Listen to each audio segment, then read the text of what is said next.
নমস্কার। আমি অ্যাস্ট্রোলজার দীপঙ্কর শাস্ত্রী বলছি।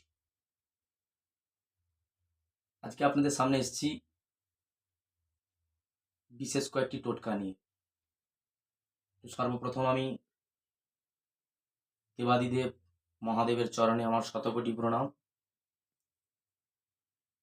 তো আজকে আমি যেটা বলতে এসেছি আপনাদের সামনে,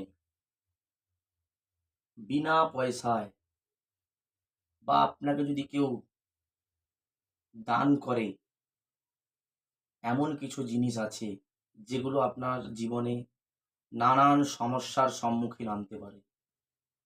সেগুলো অনুগ্রহপূর্বক আপনারা বিনা পয়সায় বা দান গ্রহণ করবেন না। যেমন প্রথমত লবণ। আমরা বাড়িতে লবণ ব্যবহার করি। লবণ ছাড়া কোনো তরকারি সুস্বাদুতে পরিণত হয় না, আমরা সবাই জানি। তো প্রথমত লবণ কিন্তু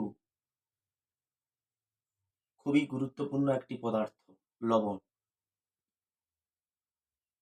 এই লবণ আমরা জানি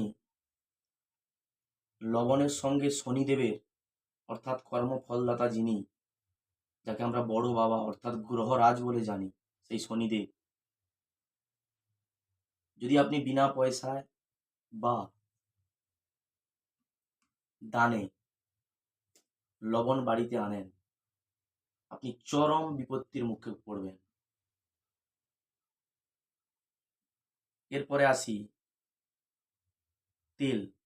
যে কোনো তেল যদি আপনি বিনা পয়সায় বা দানে গ্রহণ করেন, তাহলে প্রথমত আপনি আর্থিক সমস্যায় অবশ্যই পড়বেন।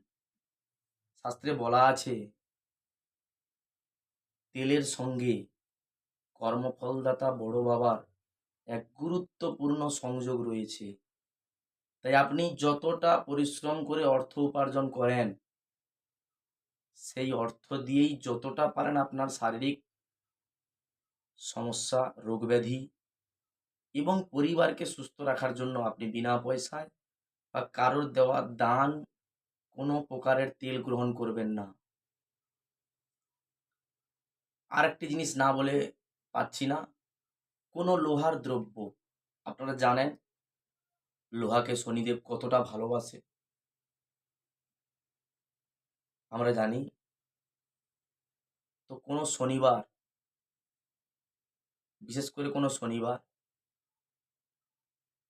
যদি কেউ কোনো লোহার দ্রব্য বিনা পয়সায় বা দানে গ্রহণ করেন, তাহলে কিন্তু কর্মফলদাতা অর্থাৎ বড় বাবার বক্র দৃষ্টিতে কিন্তু আপনি একেবারে ধূলিসাৎ হয়ে যাবেন। এগুলো থেকে কিন্তু খুবই সাবধান। তাই বিনা পয়সায় বা দানে লবণ, যে কোনো প্রকারের তেল এবং লোহার দ্রব্য আপনারা কোনোভাবেই গ্রহণ করবেন না। নমস্কার।